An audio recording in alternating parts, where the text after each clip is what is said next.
गुरुर्ब्रह्मा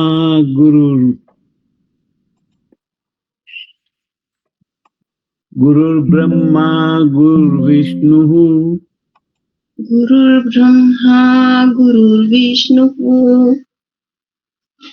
गुरुर्देवो महेश्वर गुरुर्देवो महेश्वरः લખ્યું છે બોલવાનું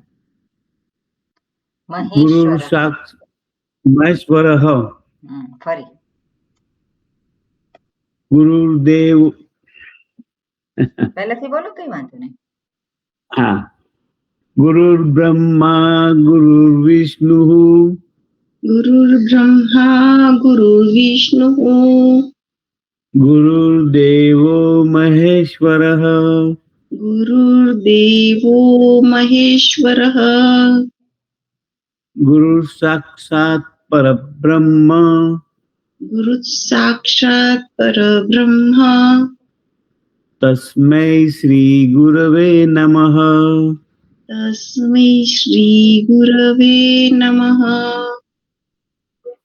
वक्रतुंड महाकाय वक्रतुंड महाकाय सूर्यकोटि समप्रभ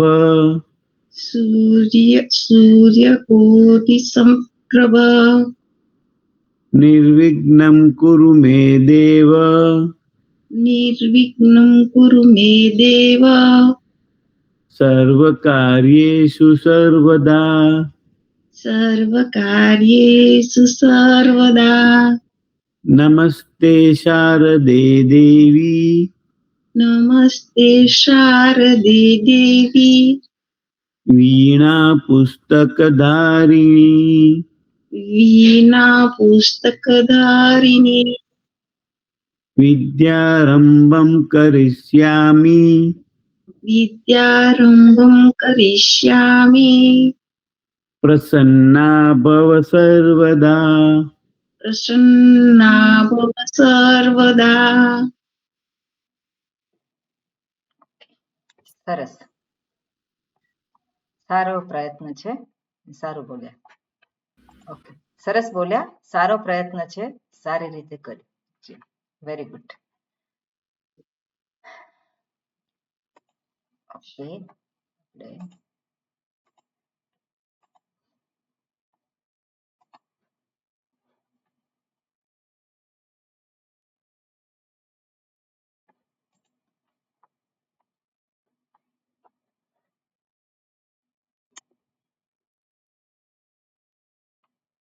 ના થયું શેર શું થયું અમુક વખત આ છે ને બ્લેન્ક થઈ જાય છે સ્ક્રીન મારું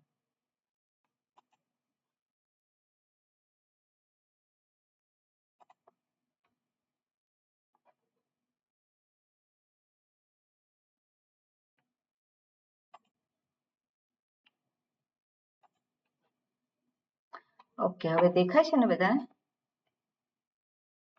બરોબર દેખાય છે ઓકે સમાસમાં આપણે ગઈ વખતે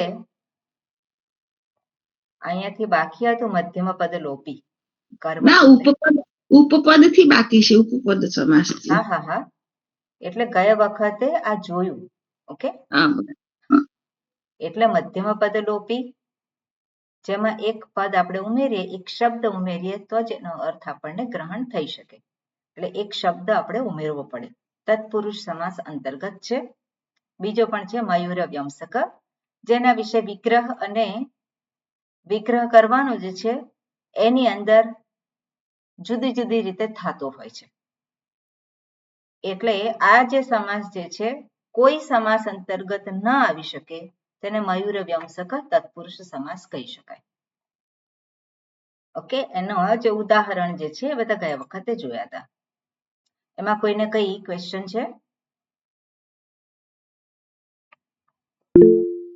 હાજી હા કિશોરભાઈ એક મયુર ધ્વંસ આપણે જે કર્યો એ દ્વિગુ તત્પુરુષ છે એ જ કે બીજું ના દ્વિગુમાં હંમેશા સંખ્યા પૂર્વો દ્વિગુ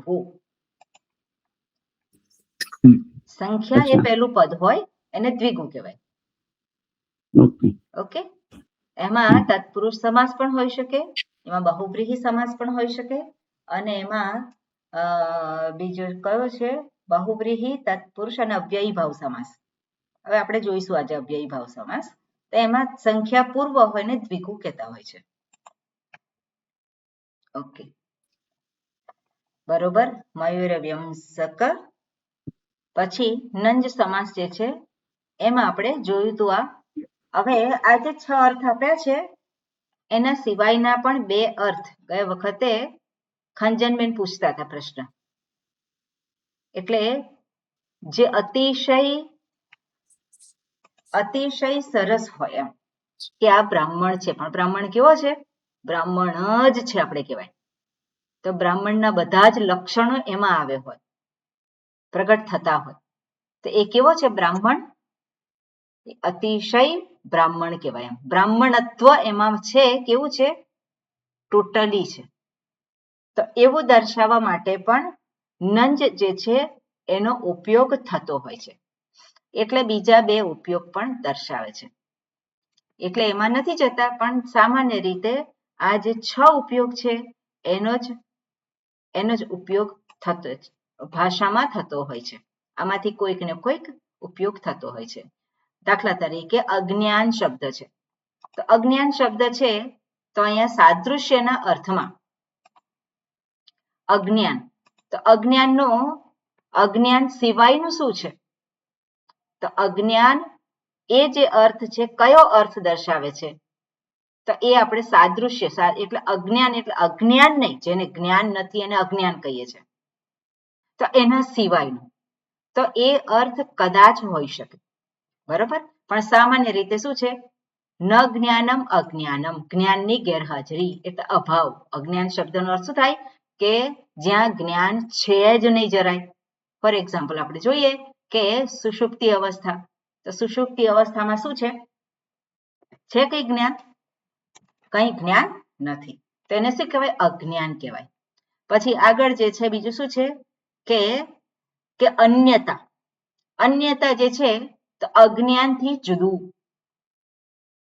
તો અજ્ઞાનથી અજ્ઞાન શબ્દનો પ્રયોગ કરે છે, પણ જ્ઞાન નથી, પણ બીજું કંઈક છે. તો બીજું કંઈ શું છે? જ્ઞાન નથી તો બીજું શું છે? એટલે અજ્ઞાન નથી અને અજ્ઞાન કહેવાય. તો બીજું શું છે? તો બીજું શું છે? તો એને દર્શાવવા માટે કે અધ્યાસ છે, એવું કહી શકે, બરાબર. એટલે અજ્ઞાનનો અર્થ અધ્યાસ કરે. તો આવી રીતે કોન્ટેક્સ્ટને આધારે આપણે એને જોવું પડે કે કયો જે સંદર્ભ છે અને સંદર્ભને આધારે આપણે આ અર્થ લઈ શકીએ. પછી આગળ છે અલ્પતા. અચ્છા, અવમૂલ્યન છે. અવમૂલ્યમ એટલે ઓછું દર્શાવવા માટે છે. તો અનુદરા એટલે પાતળી કમર. ઓકે, અજ્ઞાન જે છે તો આપણે એવું કહી શકીએ કે ઓછું જ્ઞાન. તો જ્ઞાન છે એટલે અજ્ઞાન છે, પણ અજ્ઞાન કેવું છે? ટોટલી અજ્ઞાન નથી. તો આપણે કહી શકીએ આમાં જનરલી અલ્પતા કહેતા હોય છે, પણ આમાં અલ્પતાનો એ અર્થ નથી આપતા. અહીંયા જે આપેલું છે એટલે આમાંથી જ કોઈકમાં અલ્પતા જે છે આપણે ગોઠવવું પડે. તો અલ્પતા જે છે તો અહીંયા આપણે ગોઠવી શકીએ. આપણે અલ્પતા ઓકે છે જ અહીંયા લઘુતા, બરોબર. એટલે ધારો કે આપણે અજ્ઞાન શબ્દનો પ્રયોગ કરીએ તો એને જ્ઞાન નથી જેવું નહીં, જ્ઞાન છે, પણ કેવું જ્ઞાન છે? કંઈક જુદું જ જ્ઞાન છે, ઓછું જ્ઞાન છે. આપણે કહી શકીએ ઓછું જ્ઞાન છે.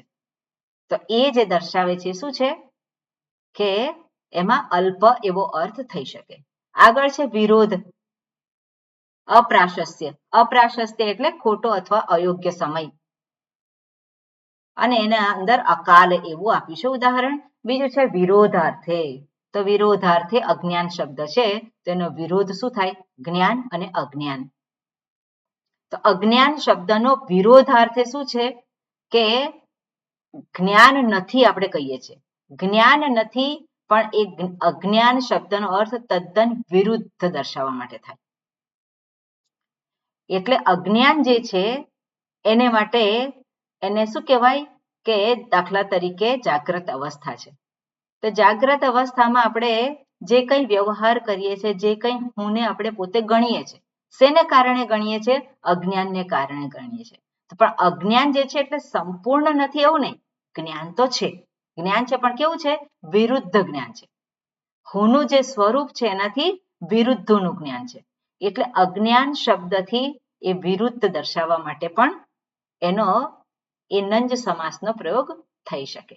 એટલે જનરલી 3 અર્થ દર્શાવતા હોય છે અજ્ઞાનના આના સંદર્ભમાં, એક અલ્પ, એક વિરુદ્ધ અને ટોટલી ન હોય.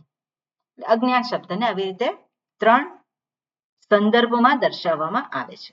ઓકે, કોઈ પ્રશ્ન હોય તો પૂછો. ઓકે, આગળ જે છે ઉપપદ સમાસ. હાજી કિશોરભાઈ. આપણે સુષુપ્તિમાં અજ્ઞાન છે એ કયું? એમાં 3 માંથી કયો અર્થ છે? શેમાં? સુષુપ્તિમાં.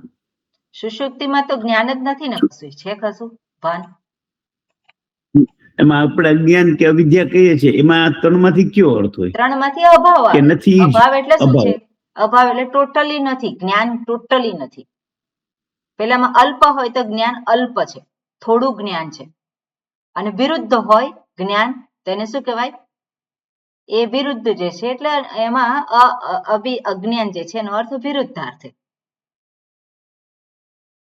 બરોબર. આપણે દાખલા તરીકે આપણે જોઈએ કે અલ્પાર્થે કઈ રીતે કહેવાય? તો કે જ્ઞાન છે પણ સામાન્ય જ્ઞાન છે, વિશેષ જ્ઞાન નથી. તે શું થાય? એ અલ્પ અર્થ. પણ વિરુદ્ધાર્થે પણ એને જોઈ શકીએ કે એ પેલો હેરાન થયો. કેમ હેરાન થયો? હવે જે પેલું રજ્જુ છે કઈ હેરાન ના કરે, પણ એને જોયું છે શું? કંઈક જુદું જ જોયું, એટલે વિરુદ્ધ જોયું. બરોબર. એટલે આ રીતે આપણે સંદર્ભને આધારે એનો અર્થ જોવાનો હોય. ઓકે, આગળ છે ઉપપદ સમાસ, અને આ ખૂબ ઉપયોગી છે. શાસ્ત્રમાં ઘણા બધા શબ્દો આવે છે ઉપપદ સમાસના. એમાં ઉપપદ એ શબ્દ જ દર્શાવે છે કે જેમાં એક શબ્દ રહેલો છે. ઉપ એટલે નજીક, અને નજીક એક શબ્દ રહેલો છે. ધાતુની નજીક, ધાતુની નજીક કોઈક શબ્દ રહેલો હોય અને ધાતુને કોઈક વિશેષ પ્રત્યય લાગેલો હોય, એને કહેવામાં આવે છે ઉપપદ સમાસ. અને એ જે અર્થ દર્શાવે છે એ કર્તાને દર્શાવે છે. એના દ્વારા જે અર્થ દર્શાવવાનો હોય એ કર્તાને દર્શાવે. અને એની અંદર જે એનું ઉદાહરણ જે છે, પ્રસિદ્ધ ઉદાહરણ છે કુંભકારઃ. તો કુંભ એવો શબ્દ છે કૃ ધાતુની સાથે. કાર એ શબ્દ બન્યો છે કૃ ધાતુને અણ પ્રત્યય લાગેલો છે. અહીંયા તમે જોઈ શકશો, કૃ ધાતુને અણ પ્રત્યય લાગ્યો. આ જે છે ઉપપદ સમાસ માટેના જ કેટલાક પ્રત્યયો અષ્ટાધ્યાયીમાં આપેલા છે, જેને ઉપપદ સમાસ કહેવામાં આવે છે. તો કૃ ધાતુને અણ પ્રત્યય લાગ્યો, અને કારઃ, કારઃ એટલે શું છે? બનાવનાર. બરાબર. આનો કારઃ એનો અર્થ શું થાય? બનાવનાર. શું બનાવે છે? કુંભ. કુંભ બનાવે છે. તો કુંભ એ શું છે? બનાવવાનો વિષય છે. કુંભાર જે છે એ ઘડો બનાવે છે. તો કુંભાર ઘડો બનાવે છે, તો કુંભારને શું કહેવાય? કુંભકારઃ. તો કુંભકારઃ શબ્દ શું દર્શાવે છે? કુંભને બનાવનારો. જે ઘડો બનાવે છે તે વ્યક્તિ કુંભકારઃ. ઓકે, એટલે કુંભ એ ઉપપદ છે, અને પછી એની સાથે ધાતુ અને પ્રત્યય લાગી અને આ શબ્દ બને છે કુંભકારઃ. ક્લિયર છે? ઓકે, કોઈને પ્રશ્ન હોય તો પૂછો. બરોબર. આગળ છે વિષમસ્થ. આ ક્રુ પ્લસ અન ઇક્વલ ટુ કાર એ કેવી રીતે થયું? એ આપણે જોવાનું છે, એ હજુ સુધી આપણે નથી જોયું. ઓકે, એ સૂત્રને સાથે જોઈશું, કેવી રીતે ક પ્રત્યય લાગ્યો, ક્યાં થાય છે અને કઈ પ્રક્રિયા થાય છે, એ આપણે પછી જોઈશું. પણ આવા પ્રકારના સમાસ અત્યારે તો આપણે જોઈએ છે કે આવો પ્રકારના સમાસ હોઈ શકે છે અને વેદાંતમાં ઘણો બધો એનો ઉપયોગ છે. ઓકે, વિષમસ્થઃ શબ્દ શું છે? વિષમસ્થઃ. તો વિષમસ્થઃ એટલે શું છે? એનો અર્થ અહીંયા શું કરે છે? વિષમે તિષ્ઠતિ.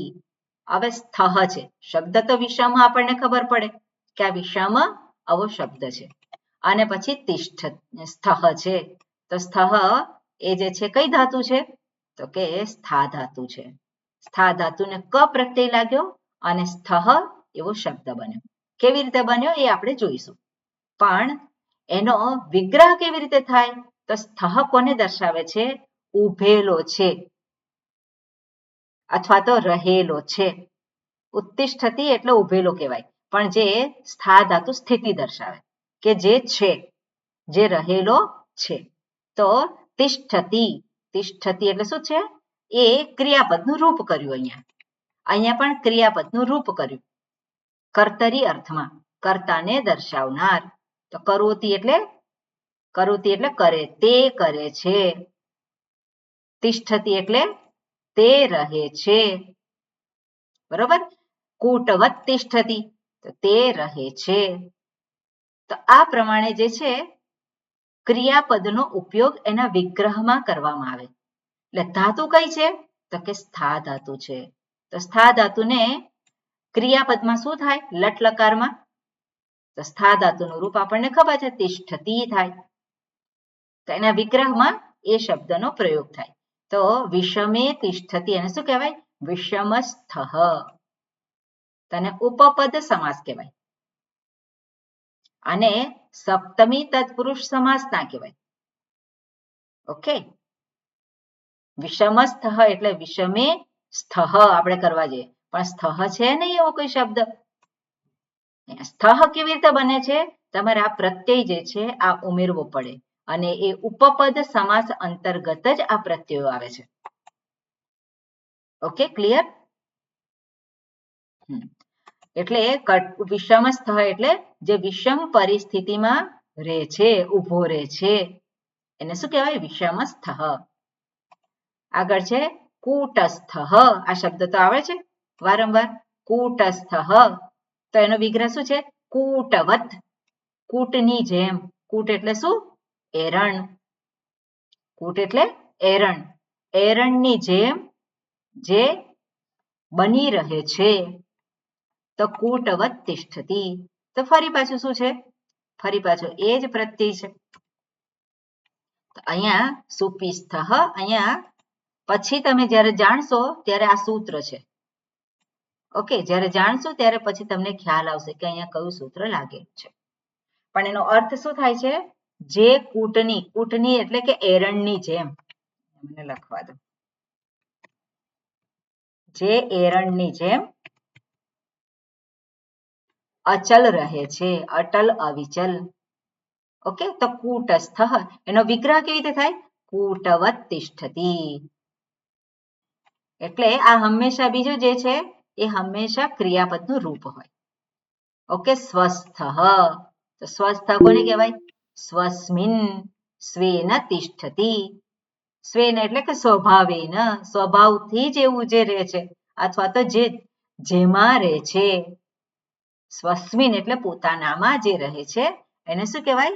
સ્વસ્મિન એટલે સ્વસ્થ. ઓકે, હા કિશોરભાઈ. આ કુટસ્થમાં મને લાગે છે કકાર હતો ને, કે ક કરવાનો છે? શેમાં? ના, ક મેં કર્યો ને. એટલે કકાર નથી, ક પેલા એ પ્રત્યય છે. અહીંયા જેવી રીતે કર્યું છે એવી રીતે ક એ પ્રત્યય છે. મારે આજે છે આ કાઢી નાખું તો પણ ચાલશે. આ સૂત્ર છે અને પછી એમાં આ પ્રત્યય છે ક. ઓકે, આગળ છે સુખદઃ. તો દહ કઈ ધાતુ હોઈ શકે? તમે કહો હવે. દા ધાતુ, દા ધાતુ. દા ધાતુ. હા, તો પછી એનો વિગ્રહ શું થાય? સુખમ દદાતિ, સુખમ દદાતિ. સુખમ દદાતિ ઇતિ સુખદઃ. જે સુખને આપનાર છે તેને સુખદઃ. દુઃખદઃ કેવી રીતે થાય? દુઃખમ દદાતી. એટલે દુઃખમ દદાતિ એને શું કહેવાય? દુઃખદઃ. બરોબર. સુખદ અને દુઃખદ આપણે કહે છે, દુઃખદ ના કહેવાય, દુઃખદ. દુઃખ. બરોબર, એ પ્રમાણે આપણે બોલવાનું હોય. આગળ છે સર્વપ્રદઃ. તો અહીંયા કઈ ધાતુ છે? સર્વપ્રદઃ. અહીંયા પણ દા ધાતુ જ થાય ને દા એટલે ધાતુ પ્ર તો છે. એનો એટલે સર્વમ પ્રદદાતિ. ઓકે, પ્ર ઉપસર્ગ છે અહીંયા, એટલે બધું જ જે સારી રીતે આપે છે, જે સર્વ આપે છે, એટલે બધું જ જે આપી દે છે એને શું કહેવાય?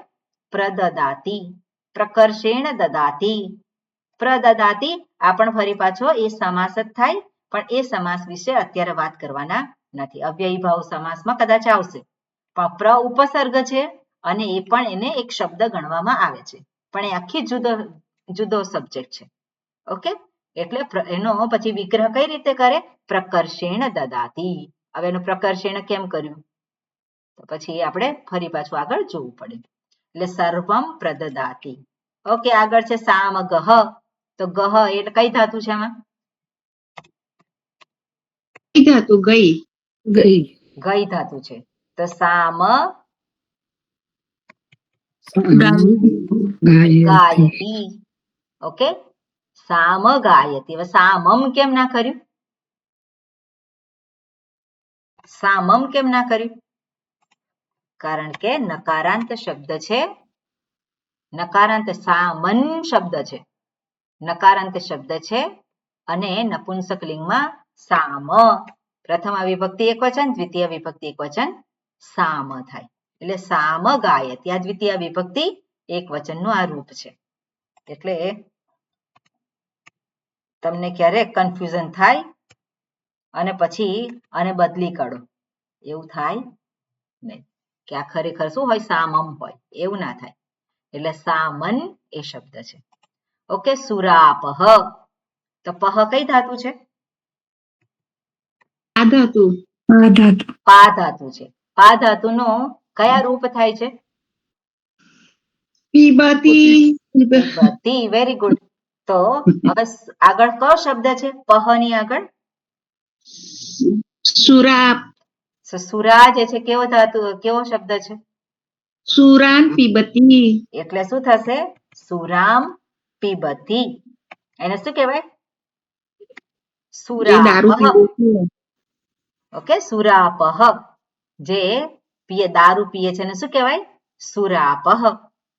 અંશહરહ. ઓકે, વારા ફરતી બોલો. હવે તો થોડો ખ્યાલ આવી ગયો છે. અંશહરહ. હા, કિશોરભાઈ શું થશે?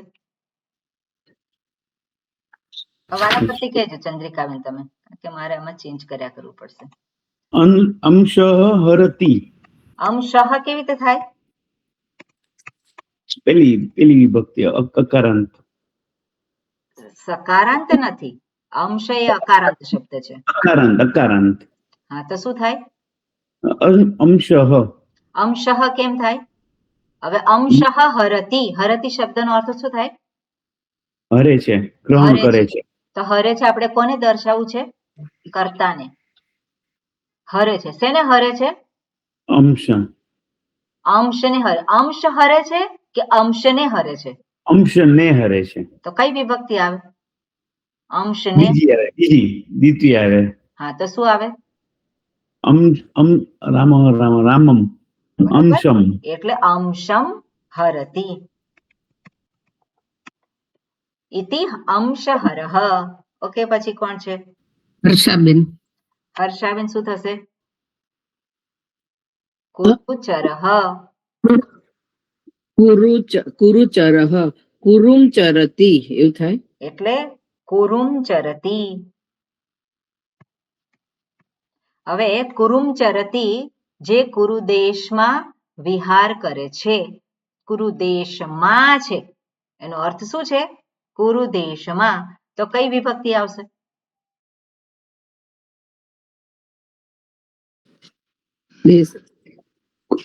સપ્તમી. હા, બરોબર. તો કયો શબ્દ થશે અહીંયા? કુરે કુરે કુરે ના ચરતી થાય, એવું છે. સપ્તમી વિભક્તિ શું કુરે થાય? કુરે ના થાય. કુર ઉકારાંત શબ્દ છે. કુરવ કુરવ, હા, ઓકે, કુરવ ચરતી ઇતિ કુરુચરઃ. ઓકે, અમીબેન. પુરસ્સરઃ. ઓકે. આગળનો અમીબેન. પુરસ શબ્દ છે, સકારાંત શબ્દ છે. એનો અર્થ શું છે? અર્થને આધારે આપણે એને વિભક્તિ પ્રત્યય લગાવવાનો. અને શું છે? પુરસ્સરઃ. પુરસ્સરઃ જે આગળ આગળ ચાલે છે. આગળ આગળ ચાલે છે, હા. તેને શું કહેવાય? પુરસ. પુરસ જે છે, અહીં આગળની જેમ પુરસ. એકચ્યુઅલી પુરસ જે છે અવ્યય છે. હા. ઓકે, એટલે પુરસ હા. અને પછી સરતી સરતી છે. સરતી. હા. સરતી થાય, પણ આમાં સકાર પછી અહીંયા સકાર પછી આ ખર છે, અને એટલે અહીંયા જે થશે પૂરો સરતી એવું થશે. ઓકે, હા. સંધિના આધારે છિદરભાઈ. પૂરો સરતી. છિદરભાઈ. હા, કોનો પ્રશ્ન અન્નાદઃ. હતો? હા જી, પૂછો. અન્નને ભક્ષણ કરે છે તે. શું? ધાતુ કઈ થઈ એ જ મને ખબર નથી પડતી, કારણ કે ભક્ષણ તો ભક્ષતી ના જ. હા, દહ ભક્ષ ના, અહીંયા ક્યાં છે ભક્ષતી? પણ ભક્ષતી, દહ લખ્યું છે ત્યાં આગળ ને. હા અન્ના દહ કરીને છે, ઉપર છે મહા એ. હા, આ રહ્યું ને. હું એકચ્યુઅલી ફોન પર છું ને ગાડીમાં છું, એટલે ઓકે, મને ઓકે, દેખાતું ઓકે, નથી બરાબર. કઈ વાંધો નહીં, તમે ખાલી સાંભળો. બીજા કોઈ બોલો. કલ્પનાબેન. કલ્પનાબેન. ઓકે, અહીંયા ભક્ષણ કરે છે ધાતુ જે છે દહ છે. એમાં દહ એટલે દા ધાતુ, દદાતીના અર્થમાં, પણ અદ ધાતુ, અદ ભક્ષણે બીજા ગણની ધાતુ છે, અને એનું રૂપ થશે અતિ. તો શું થશે? કલ્પનાબેન. અતિ એવું થશે. શોકકરઃ. ના ના, અન્નાદહ એનું કહેવાનું છે. અન્નમ એમાં અન્નમ અતિ. અન્નમ અતિ, અન્નમ અતિ ઇતિ અન્નદહ, જે અન્નદઃ. અન્ન ખાય છે. અતિ, અન્નનો ખાનારો, અન્નને ભક્ષણ કરનારો, અદ ધાતુ છે ત્યાં. અદ ધાતુ. ઓકે. હા. કે અન્નમ અતિ. ઓકે, અદ ધાતુ. ઓકે, પછી આગળ કોનું કિશોરભાઈ. કિશોરભાઈ. મારું ટર્ન આવી ગયું. હમ કુસુમબેન. કુસુમબેન. ના, ટર્ન બાય ટર્ન પેલા ક્રમમાં આવશે ને ત્યારે જ તમે બોલજો. કુસુમબેન. શોક કરહ શોકમ કરોતિ. Very good. શોકમ કરોતિ, જે શોક ઉત્પન્ન કરે, આજુબાજુ વાળાને શું કરે? હેરાન કરે. પોતે શોકગ્રસ્ત હોય ને બીજાને દુખી કરે ને શું કહે? શોક કરહ. ઓકે, આગળ. મૈયાજી. દીવા અવ્યય છે. ઓકે, દીવા એ અવ્યય શબ્દ છે. દિવાય એટલે સૂર્યને સંબોધીને કે છે ને દિવાકર, એટલે જે દિવસ ઉત્પન્ન કરે છે. હા, એટલે દિવા ય એટલે મને ખ્યાલ નથી હતો સ્વામીજી. ના ના, દીવા અવ્યય શબ્દ છે. અવ્યય. ઓકે, એટલે દિવમ કરોતી. અવ્યય હોય તો એને કઈ તો દિવમ થાય. અવ્યય હોય એટલે હા, એનું પેલું ન થાય. હા, તો શું થાય? દિવમ નહીં ખ્યાલ હતો સ્વામીજી. દીવાનું દીવા જ રે, અવ્યય હોય તેનું રૂપ ક્યાંથી થાય? હા, રૂપ કઈ ફરે નહીં. બરાબર. સેમ રૂપ થાય જ દીવા નહીં. કરોતી. હા, એકે રૂપ નહીં થાય. બરોબર, એટલે દીવા કરોતી, દીવા કરહ. કોણ છે? સૂર્ય છે. સૂર્ય ભગવાન. ભાસ્કરહ. ઓકે, રામભાઈ બોલશે.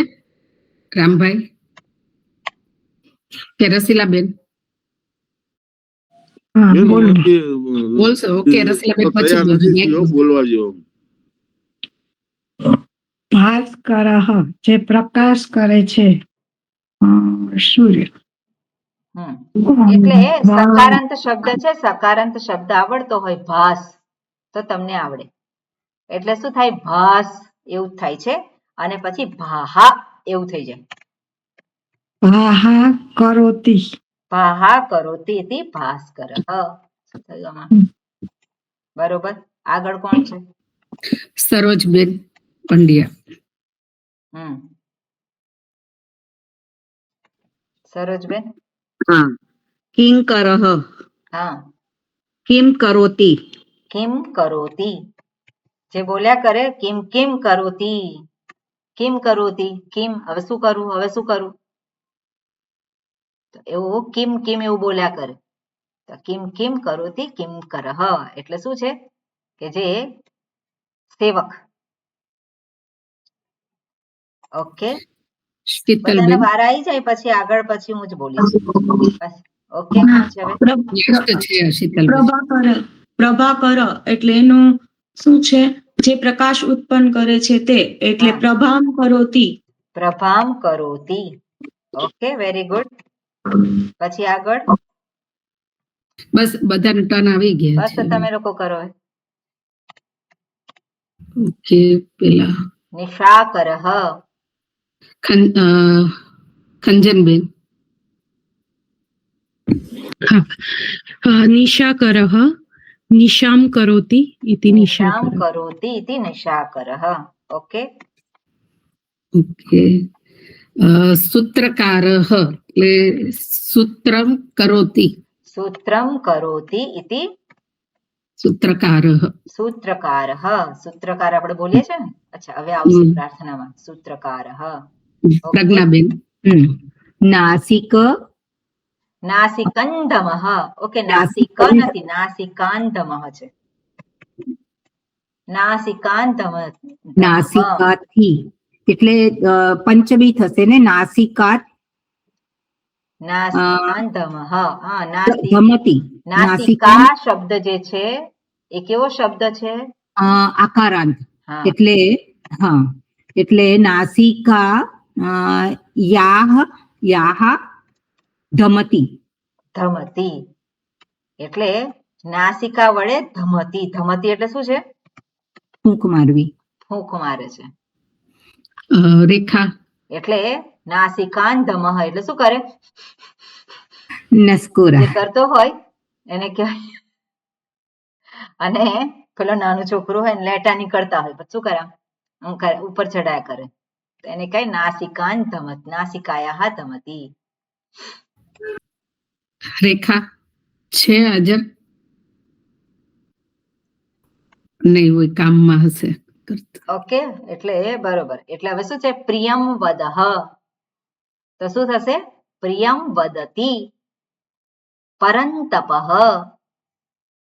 પરાંતાપયતી. જે બીજાને તપાવે.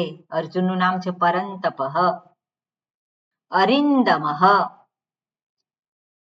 તો દમ ધાતુ છે દમન કરવાના અર્થમાં. તો અરી એટલે શત્રુ. તો અરિંદમતી એને શું કહે? અરિંદમઃ. આગળ છે શત્રુંતપઃ. તો શત્રુન તાપયતી. તાપયતી અથવા તો તપતી, પણ જનરલી તાપયતી એવો શબ્દ વપરાય છે. આગળ છે શત્રુંજયઃ. શત્રુંજયતી ઇતિ શત્રુંજયઃ. જે શત્રુઓ પર વિજય મેળવે છે. વિશ્વંભરઃ. વિશ્વંભરી આપણે શબ્દ બોલીએ છીએ. વિશ્વંભરી પ્રાર્થના છે ને. અખિલ વિશ્વતણી. અખિલ વિશ્વતણી જનેતા. હા, તો એ વિશ્વંભરઃ અહીંયા છે પુલ્લિંગ છે. પેલું વિશ્વંભરી થાય. તો વિશ્વંભર એટલે શું છે? વિશ્વંભરતી ઇતિ વિશ્વંભરઃ. ભરે છે અથવા તો ધારણ કરે છે, પોષણ આપે છે. ભરતી એટલે શું? પોષણ આપનાર છે. પોષણ આપનાર છે એટલે ધારણ કરનાર છે. જે યુગંધરઃ. યુગને ધારણ કરનાર. ઓકે, ક્લિયર છે આ? બરોબર. હવે અવ્યયી ભાવ સમાસ એટલે તત્પુરુષ સમાસ એ પૂરો થયો.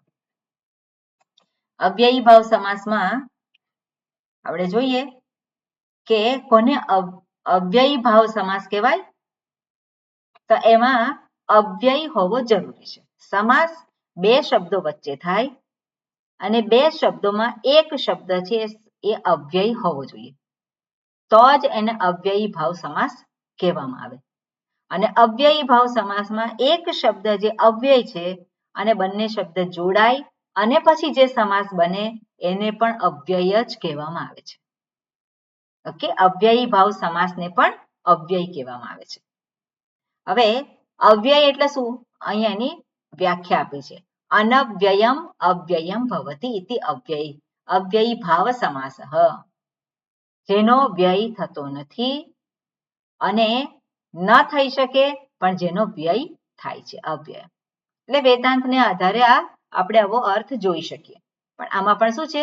અનવ્યયમ અવ્યયમ ભવતી, જેનો જે અનવ્યય છે એટલે જેનામાં કોઈ ફેરફાર ના થાય અને એટલા માટે અવ્યય બને છે. જેમાં કોઈ ફેરફાર નથી થતો એટલા માટે શું બની જાય છે? અવ્યયમ ભવતી. એને કહેવામાં આવે છે અવ્યયી ભાવ સમાસ. અને જ્યાં અવ્યયને પ્રાધાન્ય છે તે અવ્યયી ભાવ સમાસ છે. સંપૂર્ણ પદ અવ્યયી ભાવશ્ય સૂત્ર છે અને એ અવયવ અવ્યય બને છે. હવે અવયવ અને અવ્યય એમાં બંનેમાં ભેદ છે. અવયવ એટલે ભાગ અને અવ્યય એટલે જેમાં કોઈ બદલાવ થતો નથી. ઓકે, એટલે આ બે શબ્દો છે એ જરાક આપણે ધ્યાનમાં રાખવાનું.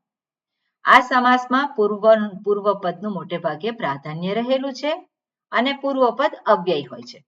નપુંસકલિંગમાં હોવાથી કેટલીક પરિસ્થિતિમાં અંતના વર્તનમાં ફેરફાર થઈ શકે છે. હવે અવ્યય જે છે એ નપુંસકલિંગ કેમ અહીંયા કહ્યું છે?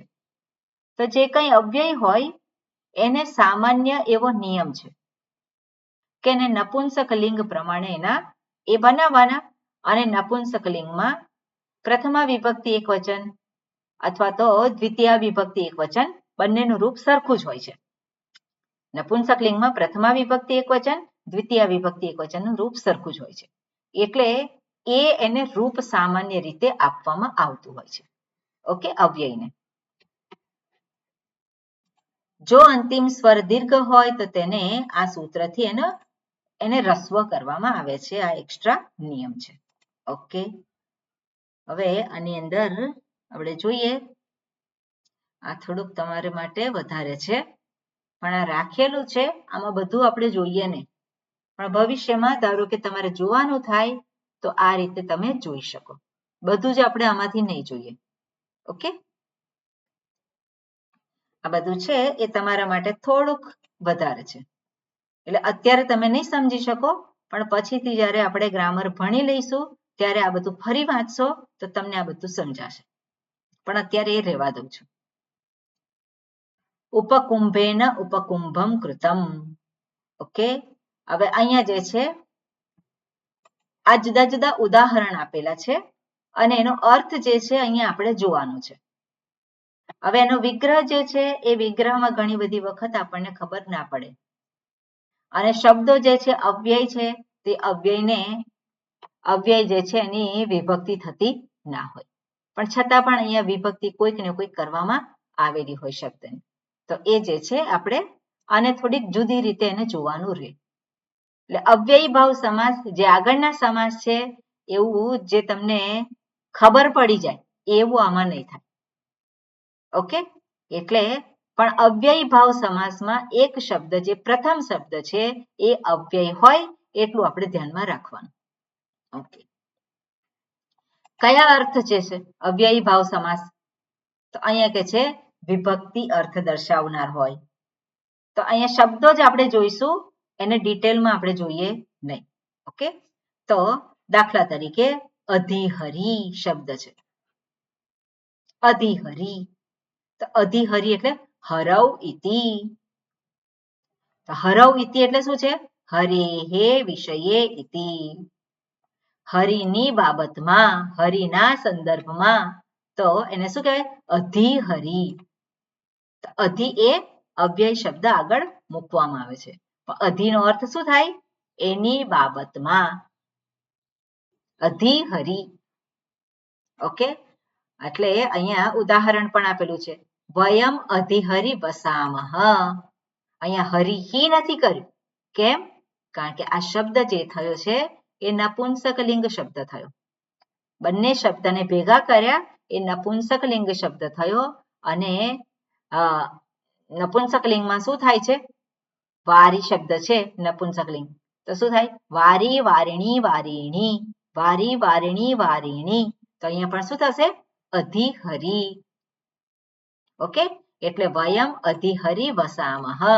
અમે હરિમાં રહીએ છીએ. શિવઃ અધિકૈલાસમ વસતિ. તો શું થશે અહીંયા? અહીંયા કયો શબ્દ થશે? શિવમ કૈલાસે શિવમ વસતિ. અધિશિવમ. શિવ શબ્દ જે છે શું થાય? નપુંસકલિંગમાં અકારાંતમાં ફલમ, વનમ વને વનાની. તો અધિશિવમ. ઓકે, અધિશિવમ એટલે શિવ ક્યાં રહે છે? કૈલાસમાં રહે છે. ઓકે, અધિ કૈલાસમ. શિવ જે છે એ રહે છે, એટલે અહીંયા સોરી હા, એટલે અહીંયા શું થશે? અધિ કૈલાસ થશે. અધિ કૈલાસમ. જે કૈલાસમાં રહે છે એને શું કહેવાય? એ કોણ છે? શિવ છે. ઓકે, પછી આગળ બીજો અર્થ જે થાય છે સમીપાર્થે. તો સમીપ દર્શાવવા માટે ઉપ, અનુ, સમ આવા શબ્દોનો અવ્યય તરીકે પ્રયોગ કરવામાં આવે છે. તો અવ્યયનો ઉપયોગ સમાસ બનાવવા માટે થાય છે. દાખલા તરીકે યથા. દાખલા તરીકે શું છે? નદ્યાહા સમીપમ. નદ્યાહા કઈ વિભક્તિ છે?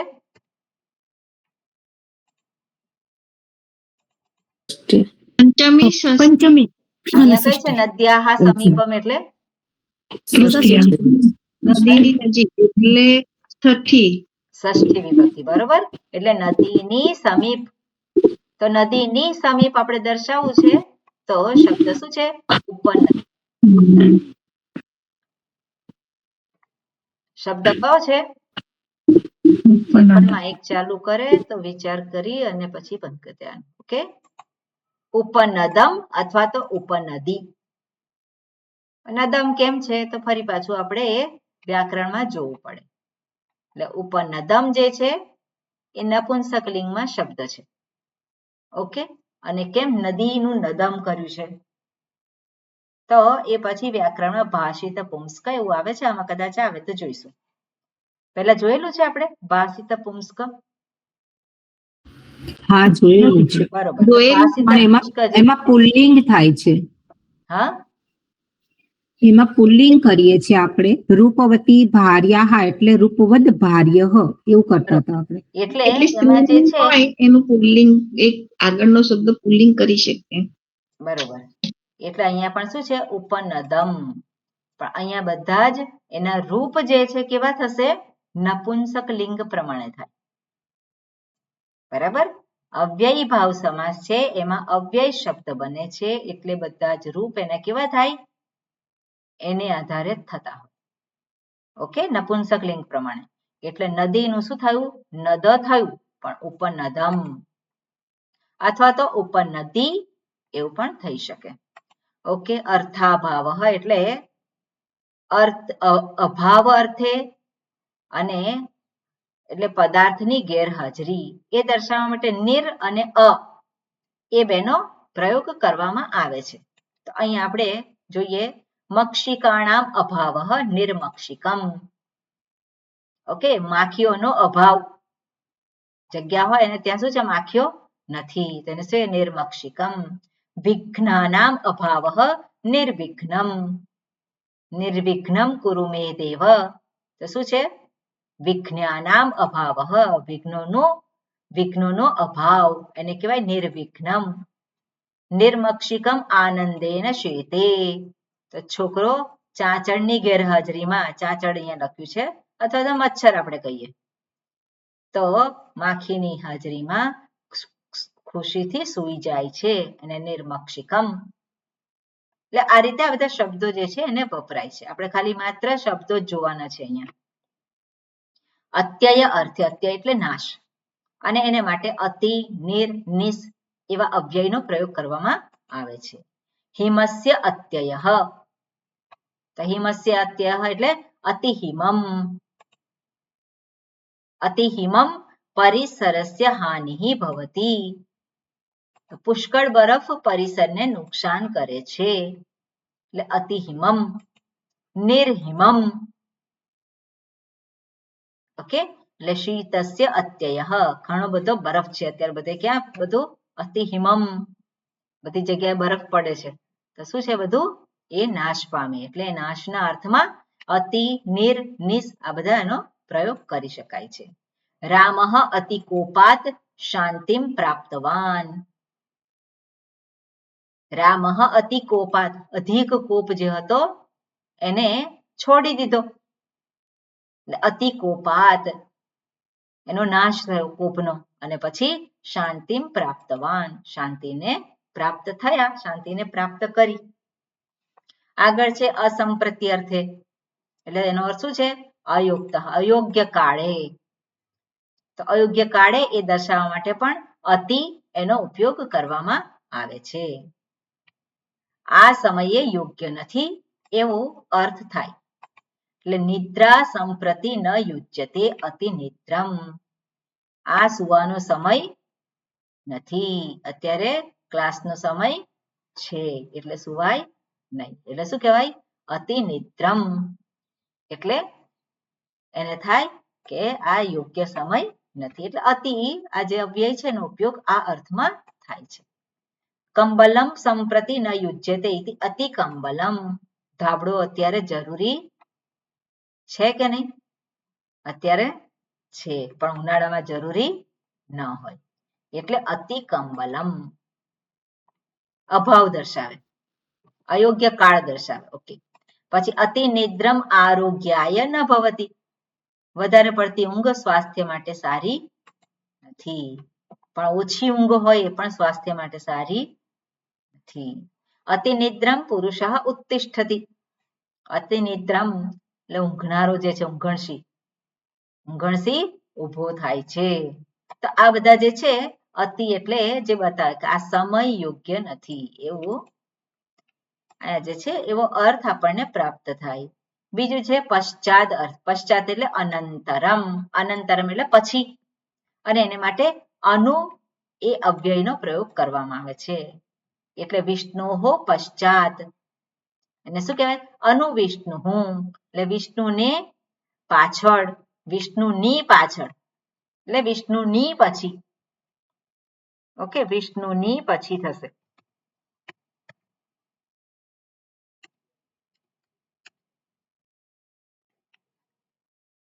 અમુક વાર જલ્દી થતું નથી.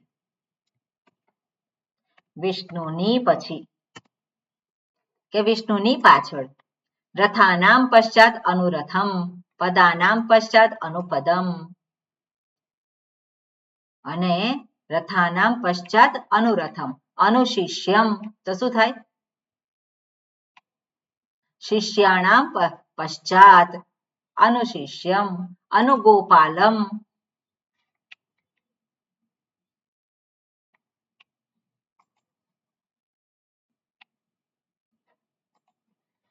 ઓકે, અનુગોપાલમ એટલે શું છે? ગોપાલ, ગોપાલમ પશ્ચાત, ગોપાલાનામ પશ્ચાત ષષ્ઠી વિભક્તિ છે. ઓકે, એટલે એ પ્રમાણે રામઃ અનુમૃગમ ધાવતી, તો રામ મૃગની પાછળ દોડે છે. અનુમૃગમ શબ્દ છે એટલે મૃગની પાછળ, એટલે પશ્ચાત અર્થ જે છે દર્શાવવા માટે અનુ એનો ઉપયોગ કરવામાં આવે છે. અન્વર્ચક ભક્તાઃ રામ નામ જપંતી સ્મ. અંતિમ સંસ્કાર દરમિયાન ભક્તોએ રામ નામનો જપ કર્યો હતો. ઓકે, એટલે અનુ, અનુ એટલે પશ્ચાત એટલે એની પાછળ એવો અર્થ અહીંયા મળે છે. ઓકે, આગળ છે યથા. યથા એ પણ અવ્યય છે, અને યથાનો 4 અર્થમાં એનો પ્રયોગ કરવામાં આવે છે. અને યથાના 4 અર્થ છે, આપણે એવું કહી શકીએ. કયા અર્થ છે? યોગ્યતા વિપ્સા. વિપ્સા એટલે પુનરાવર્તન. ઓકે, વિપ્સા એટલે પુનરાવર્તન. પછી પદાર્થ, પદાર્થ અનતિવૃત્તિ અને સાદૃશ્યમ. શું છે આપણે જોઈએ પછી આગળ. એટલે આ ચાર અર્થ, એના ચાર અર્થમાં યથા શબ્દનો, યથા અવ્યયનો પ્રયોગ કરવામાં આવે છે. હવે યથા અવ્યયનો, ઓકે, આ પહેલું છે યોગ્યતા. તો યોગ્યતા એટલે શું? અર્હતા. અર્હતા એટલે પણ અર્હતા, યોગ્યતા બંને એક જ છે. પણ અહીંયા શું છે? કાબેલિયત અથવા યોગ્યતા દર્શાવનાર છે. અને આ અર્થમાં અનુ અવ્યયની સાથે એનો પ્રયોગ કરવામાં આવે છે. એટલે આપણે જોઈએ કે અનુ હોય કે અતિ હોય, ઘણા અર્થમાં એને વાપરવામાં આવે છે. ઓકે, અહીંયા શું છે? યથાને કાબેલિયત, યોગ્યતા દર્શાવવા માટે રૂપસ્ય યોગ્યમ અનુરૂપમ, રૂપને યોગ્ય. ગુણાનામ યોગ્યમ, ગુણને યોગ્યમ શું થશે? અનુગુણમ. ગુણાનામ યોગ્યમ અનુગુણમ, ગુણને અનુરૂપ, ગુણને યોગ્ય. લેખસ્ય યોગ્યમ અનુલેખમ, એટલે જે યોગ્યતા છે, લખવા જેવું આપણે કહીએ. લેખસ્ય, લેખસ્ય યોગ્યમ, જે લખવા જેવું, યોગ્યતા જે છે એમાં. વિદ્યાલયસ્ય યોગ્યમ અનુવિદ્યાલયમ, વિદ્યાલયને જે યોગ્ય છે તે વિદ્યાલય, અનુવિદ્યાલયમ. અનુરૂપમ સહયુતકમ ક્રીણાતિ, તે પ્રમાણે તે એક જોડી ખરીદે છે. તે પ્રમાણે અનુરૂપમ. અનુરૂપમ એટલે શું? જે યોગ્યતા. ચપ્પલ લેવા જ ગયો હોય તો શું કરે? તે એક જોડી એ ખરીદે. પણ કેવા ખરીદે? પોતાને ફિટ થાય એવા, એટલે યોગ્ય હોય એ રીતે. એતાની ઉત્તરાણી અનુપ્રશ્નમ ભવંતી, આ જવાબો અનુવર્તી પ્રશ્નો છે. આ જવાબો પ્રશ્નો માટે યોગ્ય છે. ઓકે, આ જવાબો અનુવર્તી પ્રશ્નો છે, એટલે પ્રશ્નોને આધારે છે.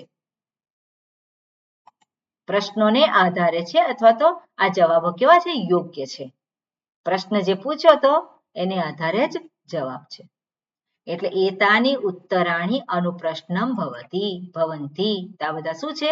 બધા જવાબો અનુપ્રશ્નમ, પ્રશ્ન જે પૂછ્યો છે એને યોગ્ય જ જવાબ છે. ઓકે, આ રીતે આનો પ્રયોગ કરવામાં આવતો હોય છે. એટલે આપણે વેદાંતમાં આવા બધા કંઈ ખાસ એવા ઉપયોગ હોતા નથી, પણ ક્યારેક હોય તો આપણે આમાં જોઈ શકીએ. બાકી તો આપણે આ જાણવાનું છે. ભાષામાં બધા શબ્દો આવતા હોય. ઓકે, બીજું છે વિપ્સા. યથા જે છે, યથા એટલે યથાના ચાર અર્થ છે અહીંયા કહ્યું: યોગ્યતા, વિપ્સા અને અહીં. હવે યથા અવ્યયનો પ્રયોગ કરવામાં આવે છે. તો યથા જે છે આમાં કોઈ જગ્યાએ દેખાતું નથી, યથા નથી લખેલું. પણ યથા શબ્દનો અર્થ જે છે એ અનુરૂપ. યથા શબ્દનો જે અર્થ છે અને આ અર્થને દર્શાવનાર જે છે એમાં જુદા જુદા અવ્યયનો ઉપયોગ થાય છે. ઓકે, યથા શબ્દના આ ચાર અર્થ છે. એનો અર્થ એવો નથી કે યથાનો ઉપયોગ કરેલો છે અવ્યય આ સમાસ બનાવવામાં, પણ યથાના ચાર અર્થ છે અને યથાના યોગ્યતા છે. તો યોગ્યતાના અર્થમાં એક અનુ એવા અવ્યયનો પ્રયોગ થાય છે. એ રીતે આપણે જોવાનું છે. હાજી, કોનો પ્રશ્ન છે? ના, એ તો હજી પેલા કિશોરભાઈ લેફ્ટ થયા ને એના માટે પરમિશન. ઓકે, આગળ છે વિપ્સા. તો વિપ્સા, વિપ્સા એટલે વારંવાર, મેં જે કહ્યું તે. એમાં પ્રતિ અવ્યય જે છે એનો ઉપયોગ થાય છે. અર્થમ, અર્થમ પ્રતિ, પ્રત્યર્થમ, એટલે દરેક અર્થ. અર્થમ, અર્થમ પ્રતિ, અને જે છે આ રીતનો એનો વિગ્રહ થાય કે જે વારંવાર એવું દર્શાવવાનું હોય તો શું છે? પ્રત્યર્થમ. પ્રતિ અર્થમ એટલે દરેક અર્થ આપણે કહીએ છીએ. પ્રતિ અર્થમ એટલે શું છે? દરેક. પ્રત્યેક, તો પ્રત્યેક એટલે શું છે? દરેક આપણે કહીએ છીએ ને. પ્રત્યેક એટલે એકમ, એકમ પ્રતિ. શું થાય? એકમ એકમ પ્રતિ પ્રત્યેકમ.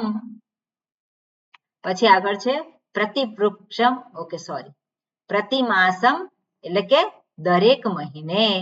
પ્રતિગૃહમ એટલે શું થાય? ઘેર ઘેર. દરેક ઘરે. દરેક ઘરે. આપણે કે દરેક ઘર જે હોય, ઘર ઘર, તેને શું થાય? દરેક ઘર. પ્રતિવૃક્ષમ સિંચતી. સિંચતી એટલે પાણી પાવું. તો પ્રતિવૃક્ષમ સિંચતી શું થાય? દરેક વૃક્ષને પાણી પાવું. હા, એટલે દરેકે એક એક વૃક્ષ જે કઈ છે એ બધાને પાણી પીવડાવે છે એને કહેવાય ઇતિ અસ્ય એકૈકૈ વૃક્ષમ સિંચતી ઇત્યર્થઃ. એનો અર્થ શું થાય? કે બધા જ વૃક્ષોને પાણી પીવડાવે છે. પછી રામઃ પ્રતિદિનમ કાર્યાલયમ ગચ્છતિ. તો પ્રતિદિનમ આપણે બોલીએ છીએ ને, પ્રતિદિનમ એટલે શું છે? કેવી રીતે બોલાય એને? દિનમ દિનમ પ્રતિ. પ્રતિદિનમ એટલે દરેક દિવસે જાય છે ઓફિસે, રજા પાડતો નથી, ક્લાસમાં રજા પાડતો નથી. તો ક્લાસમાં એટલે પ્રતિ કક્ષમ. શું થાય? કક્ષમ કક્ષમ પ્રતિ. પ્રતિ કક્ષમ તો દરેક કક્ષામાં છે એ જતો હોય. બોધમ બોધમ પ્રતિ. પ્રતિબોધમ આ શબ્દ તો આવે જ છે, ઉપનિષદમાં છે. તો શું છે? બોધમ બોધમ પ્રતિ એટલે પ્રત્યેક બોધ. કેનોપનિષદમાં આવે છે. હા, કેનોપનિષદમાં. એટલે શું થાય એનો અર્થ? પ્રત્યેક બોધ. બોધ એટલે વૃત્તિ. બોધમ બોધમ પ્રતિ. ઓકે, એટલે આવી રીતે વારંવાર એવા અર્થમાં પ્રતિ એનો ઉપયોગ કરવામાં આવે છે. ત્રીજું છે પદાર્થ અનતિવૃત્તિ. અનતિવૃત્તિ એટલે અનતિક્રમ, પાર કર્યા વિના. અને એમાં યથા અવ્યયનો જ ઉપયોગ કરવામાં આવે છે અહીંયા. તો યથાશક્તિમ. યથા એટલે ઓકે, કાઢી નાખો. શક્તિમ અનતિક્રમ્ય. યથાશક્તિ આપણે કહીએ યથાશક્તિ દાન કરે, તો યથાશક્તિ છે યથાશક્તિ. તો શક્તિમ અનતિક્રમ્ય એટલે પોતાની શક્તિને ઓળંગ્યા વગર, પોતાનું જે સામર્થ્ય છે એને ક્રોસ કર્યા વગર. તે શું છે? શક્તિમ અનતિક્રમ્ય.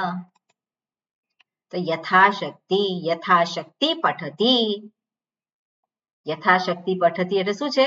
શક્તિમ અનતિક્રમ્ય પઠતી. તે બને તેટલું વાંચે છે. બને તેટલું વાંચે છે એટલે એની કેપેસિટી છે એ પ્રમાણે એ વાંચે છે. એની કેપેસિટી છે એ પ્રમાણે એ ભણે છે. એની કેપેસિટી છે એ પ્રમાણે ક્લાસ ભરે છે, સમજે છે, હોમવર્ક કરે છે. બરોબર ને? એને શું કહે? યથાશક્તિ. ઓકે, આગળ કયો શબ્દ છે? તો યથા પ્રીતિ. તો યથા પ્રીતિ શું થાય? પ્રેમને પાર કર્યા વિના. યથા પ્રીતિ એટલે એના માટે જે સદભાવ છે એને, એ સદભાવને બનાવી રાખીને એનાથી ઉપર ન જાય. યથા પ્રીતિ. યથા બુદ્ધિ. તો બુદ્ધિથી આગળ જવાય. જેટલી બુદ્ધિ દોડતી હોય એટલી એ પ્રમાણે એ કરે. બરાબર ને? એટલે યથા બુદ્ધિ. યથા જ્ઞાનમ છાત્રાહ યથામતિ અધ્યયન કુર્વન્તિ. વિદ્યાર્થીઓ તેમના જ્ઞાન મુજબ અભ્યાસ કરે છે. યથામતિ. ઓકે, શિષ્ય આચાર્યસ્ય વચનમ યથોક્તમ અવગચ્છતિ. યથા ઉક્તમ. યથોક્ત એટલે શું છે? યથા ઉક્તમ જેવી રીતે બોલેલું છે. શિષ્ય શિક્ષકના શબ્દોને જેમ કહે છે તેમ સમજે છે. એટલે યથોક્તમ. યથા અને ઉક્તમ શું થયું ત્યાં? બે શબ્દને ભેગા કરીએ તો યથોક્તમ થયું. કઈ સંધિ થઈ ત્યાં? યથા અને ઉક્તમ. ગુણ સંધિ થઈ. ગુણ સંધિ. ઓકે, યથોક્તમ. ક્લિયર છે આ? ઓકે, આગળ છે છેલ્લો જે અર્થ છે યથા શબ્દનો સાદૃશ્યમ. સાદૃશ્યમ એટલે સમાનતા. તો સમાનતા દર્શાવવા માટે સહ એ અવ્યયનો પ્રયોગ અહીંયા કર્યો છે. સહ સ્થાને સ આદેશ ભવતી. ઓકે, સહનો જ્યારે પ્રયોગ કરે છે તો સહની જગ્યાએ માત્ર સ પણ રહી શકે, સહ પણ રહી શકે અને સ પણ રહી શકે, પણ સહના સ્થાને સ આદેશ થાય છે. એટલે જ્યારે આ સમાસ કરીએ તો સહ શબ્દ જોવા મળતો નથી, પણ સહની જગ્યાએ સ એવો આદેશ થઈ જાય છે. એટલે યથા હરિહે સાદૃશ્યમ, તો શું થાય? સહરી, સાદૃશ્ય દર્શાવે છે. હરેહે સાદૃશ્યમ સહરી, હરિના જેવું, હરિ જેવા છે એના જેવું જ. કોણ છે? પ્રદ્યુમ્ન. બરાબર ને? પ્રદ્યુમ્ન જે છે કેવો છે? હરિના જેવો જ, એના જેવું જ રૂપ છે, એટલે હરિ જેવું જ. હરેહે સાદૃશ્યમ સહરી, સમાસ કયો થયો? સહરી, સહહરી અને પછી સહરી. ઓકે, સહરી પ્રદ્યુમ્ને દૃશ્યતે, જ ઉદાહરણ આપેલું છે કે પ્રદ્યુમ્ન હરિ સમાન છે. તો સહરી પ્રદ્યુમ્ને દૃશ્યતે, એટલે પ્રદ્યુમ્ને સપ્તમી વિભક્તિ છે. પ્રદ્યુમ્નમાં એટલે પ્રદ્યુમ્ન છે એમાં હરિ દેખાય છે, એટલે પ્રદ્યુમ્ન હરિ સમાન છે, એટલે સમાનતા દર્શાવવા માટે અહીંયા આનો પ્રયોગ થાય છે. ઓકે, આગળ છે યથા. હવે થઈ ગયું. હવે આનું પૂર્વ્યાર્થે છે. એટલે આનું પૂર્વ્ય એટલે શું છે? અનુક્રમ દર્શાવવા માટે. તો ત્યાં પણ અનુ અવ્યયનો પ્રયોગ થયો છે. તો આપણે જોઈએ, જ્યેષ્ઠસ્થ આનુપૂર્વેણ અનુજ્યેષ્ઠમ, સૌથી મોટાના ક્રમમાં. ક્રમ દર્શાવે છે, મોટાથી નાનું આપણે કહીએ તો સૌથી મોટું કોણ છે? ત્યાંથી ચાલુ થાય, એને શું કહેવાય? અનુજ્યેષ્ઠમ. અને નાનાથી ચાલુ થાય તો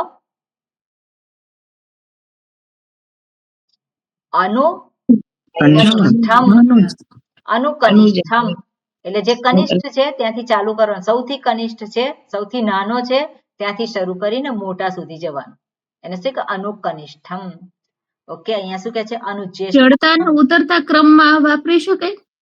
હા, ઉતરતા ક્રમમાં એટલે ચડતો ક્રમ ને ઉતરતો ક્રમ, આપણે જેવું જ અર્થ થાય છે, અનુક્રમ. ઓકે, અનુજ્યેષ્ઠમ માણવક પ્રણમતિ. માણવક એટલે માણસ, મનુષ્ય. તો મનુષ્ય અનુજ્યેષ્ઠમ એટલે સૌથી મોટો જે છે એના ક્રમમાં નમન કરે છે. બરોબર? પેલો પગે લાગતો હોય બધાને, કથા કરી અને પછી બધાને પગે લાગે વડીલોને, તો સૌથી પહેલા કોને લાગે? સૌથી વધારે જે પેલું વડીલ હોય એને લાગે, એટલે શું કહેવાય? અનુજ્યેષ્ઠમ. ઓકે, અનુકનિષ્ઠમ માતા ભોજનમ પરિવેશયતિ. માતા સૌથી નાના ક્રમથી ભોજન પીરસે છે. એટલે સૌથી પહેલું ખવડાવે કોને? ખવડાવે નાનો હોય એને, બરોબર ને? પેલું બાળક હોય એને પહેલા ખવડાવી દે, એટલે શું છે? અનુજ્યેષ્ઠમ. ઓકે, વૃદ્ધસ્ય આનુપૂર્વેણ અનુવૃદ્ધમ. સૌથી વધારે ઉંમરના ક્રમમાં જેટલું ઉંમરવાળા છે એને અનુવૃદ્ધમ. ઓકે, ખ્યાલ આવ્યો? શબ્દો જાણવાના છે આપણે આમાં. આગળ છે યૌગ પદાર્થે, યૌગ પદ્યાર્થે છે. અને યૌગ પદ્ય એટલે શું છે? યુગપત અથવા તો સમાન કાળે. યુગપત એટલે સમાન કાળે એવો અર્થ થાય છે, અને એમાં સહ અવ્યયનો પ્રયોગ કરવામાં આવે છે અને સહનો સ આદેશ થાય છે. એટલે આપણે જોયું કે સહ જે સ આદેશ થાય છે આ સમાન કાળે દર્શાવવા માટે થાય છે, અને અહીંયા શું છે? સમાનતા દર્શાવવા માટે પણ થાય છે. ઓકે, શું છે? ચક્રેણ યુગપત સચક્રમ. વેલની સાથે સાથે ચક્ર પણ આપો. ઓકે, તો સાથે સાથે યુગપત સમાન કાળે જ્યારે તમે વેલની સાથે સાથે ઓકે ચક્રેણ યુગપત સચક્રમ, પણ આમાં જે છે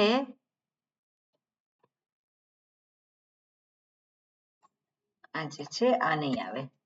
અહીંયા સચક્રમ એટલે વેલની સાથે સાથે એટલે કઈ ખરીદવા ગયો હોય તો એક વસ્તુ નહીં પણ બીજી વસ્તુ પણ એની સાથે લે, એટલે આ તમે આપો તો એના નટ બોલ્ટ ને બધું પણ આપો, એની સાથે એ પણ આપી દો.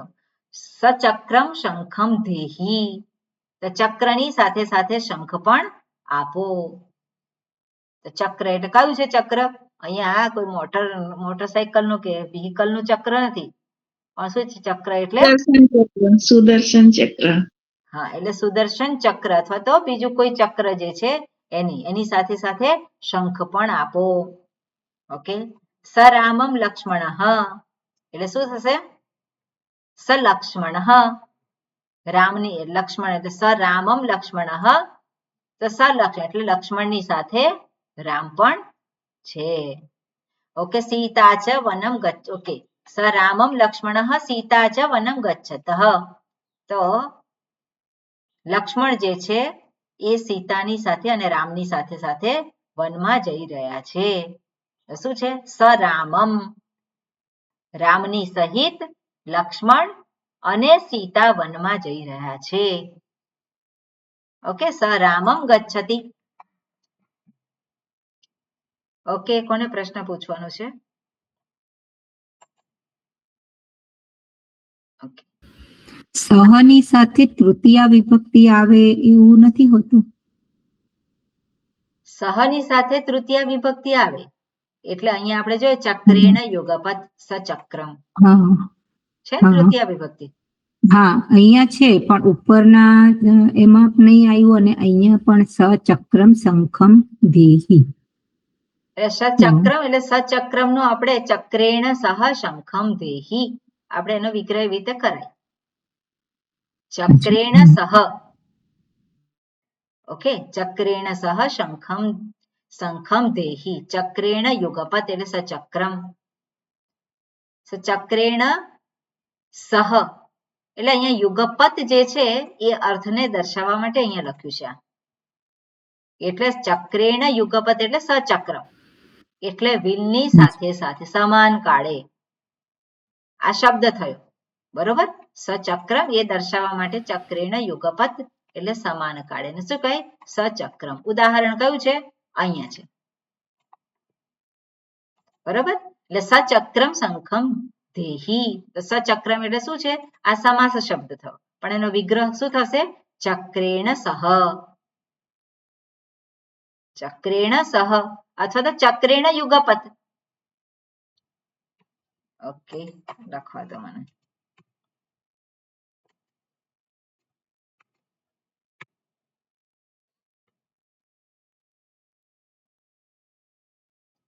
છે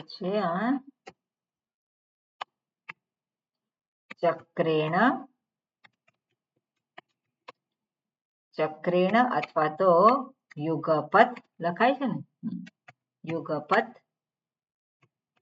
સહ. ચક્રેણ સુધારવું પડશે.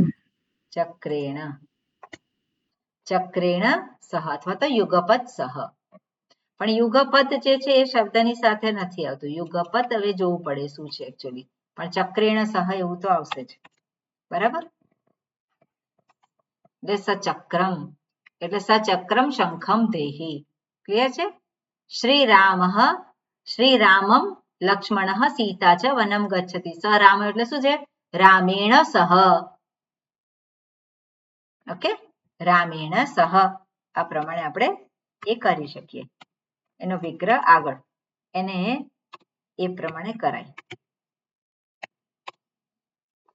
ઓકે, ક્લિયર છે?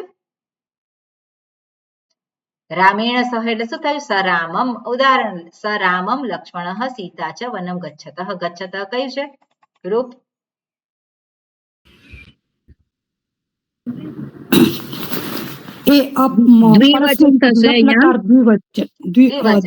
ગમ ધાતુ અને એમાં દ્વિવચન, પ્લટ લકાર દ્વિવચન, પ્રથમ પુરુષ દ્વિવચન. ઓકે, કારણ કે રામ અહીંયા શું છે? લક્ષ્મણ અને સીતા બંને જાય છે એને માટે અહીંયા દર્શાવે છે. ઓકે, આગળ છે સાદૃશ્યાર્થે. સાદૃશ્ય એટલે શું છે? તુલ્યત્વમ ગૌણ એટલે કે સમાનતા દર્શાવે છે. ફરી અહીંયા સમાન કાળે છે અહીંયા સમાનતા છે. આગળ પણ આવી ગયો સમાનતા દર્શાવવા માટે. કયો શબ્દ હતો? સમાનતા દર્શાવવા માટે સહ હતો. બરાબર ને? સાદૃશ્યમ સહ. અહીંયા પણ શું છે? સાદૃશ્યાર્થે સહ અવ્યયનો પ્રયોગ કરવામાં આવે છે અને સના સ્થાને સ આદેશ થાય છે. યથા સદૃશઃ સખ્યા. તો સદૃશઃ સખ્યા એટલે શું છે? સસખી. સખ્યા સદૃશઃ. પણ અહીંયા શું કર્યું છે? સદૃશઃ સખ્યા સસખી. સસખી રમા સુંદરી આસીત. રમા તેની બેનપણી જેવી જ સુંદર છે. સમાનતા દર્શાવી. પ્રકૃત્યા સસખી રમા અસ્તિ. રમા સહજ રીતે તેની બેનપણી જેવી છે. બેનપણી જેવી છે. ઓકે, એટલે એને આ બતાવે છે કે સમાનતા. ઓકે, આગળના જે છે બરોબર. આપણે આટલા બે જોઈ લઈએ, પછી આગળનું જોઈએ નેક્સ્ટ ટાઈમ. સાકલ્યાર્થે સહ. સાકલ્ય એટલે સંપૂર્ણ, અશેષ. એ અર્થમાં પણ સહ શબ્દનો પ્રયોગ, સહ અવ્યયનો પ્રયોગ થાય છે. એટલે જેવી રીતે તૃણમ અપી અપરિત્યજ્ય અતિ. તો કંઈ પણ રાખ્યા વગર, તૃણમ એટલે ઘાસનું તણખલું. તો ઘાસનું તણખલું ને પણ બાકી રાખ્યા વગર, એટલે બધું જ ખાઈ ગયું. એ બકરી હોય તો શું કરે? બધું જ ખાઈ જાય. એટલે કે સતૃણમ. સહ સતૃણમ અતિ. અર્થાત લેશ માત્રમ અપી અપરિત્યજ્ય ખાદતી. જરા સરખું ઘાસ પણ બાકી રહ્યું નથી, બધું જ ખાઈ ગયું. એટલે શું થાય? સતૃણમ. પણ સંપૂર્ણતા અથવા તો અશેષતા, બધું જ એ દર્શાવનાર અહીંયા અવ્યય છે. અંતાર્થ એટલે કે સમાપ્તિ. સમાપ્તિ દર્શાવવા માટે પણ સહ અવ્યયનો પ્રયોગ થાય છે. સેમ છે. યથા એટલે કે અગ્નિ ગ્રંથ પર્યંતમ અધીતે. વાંચે છે. ક્યાં સુધી વાંચે છે? અધીતે એટલે ભણે છે, અધ્યયન કરે છે. સાગ્નિ અધીતે એટલે જ્યાં સુધી યજ્ઞ પૂરો ન થાય ત્યાં સુધી અધ્યયન કરે છે. જ્યાં સુધી ક્લાસ પૂરો ન થાય ત્યાં સુધી અધ્યયન કરે છે. એટલે શું કહેવાય? અંતાર્થે. હા, જ્યાં સુધી ક્લાસ એટલે અંતાર્થે જ થયું કહેવાય ને. હા, એટલે ક્લાસ પૂરો ન થાય ત્યાં સુધી. ત્યાં સુધી. હા. સકક્ષમ એવું આપણે એવું કહી શકીએ. ઓકે, 13મો જે છે એને આપણે નેક્સ્ટ ટાઈમ થી આગળ જોઈશું. અને પછી આગળ થોડું છે, હજુ તો 2-3 ક્લાસ થશે કદાચ. 2 ક્લાસ તો લાગે જ છે થશે એવું. ઓકે, આટલું રાખીએ. આમાં કઈ વિશેષ છે નહીં, માત્ર આપણે સમજવાનું છે. જે શબ્દો આપેલા છે એને આધારે જોવાનું છે. અને આ બધું યાદ રહેવું નથી, પણ છતાં પણ 2-4 વખત વાંચીએ તો ક્યારેક આપણને એવું થાય કે હા, કંઈક આવતું હતું. ઓકે, એટલા માટે છે. ઓમ પૂર્ણમદઃ પૂર્ણમિદં પૂર્ણાત પૂર્ણમુદચ્યતે પૂર્ણસ્ય પૂર્ણમાદાય પૂર્ણમેવાવશિષ્યતે. ઓમ શાંતિ શાંતિ શાંતિ. હરિ ઓમ. શ્રી ગુરુભ્યો નમઃ. હરિ ઓમ. હરિ ઓમ. હરિ ઓમ.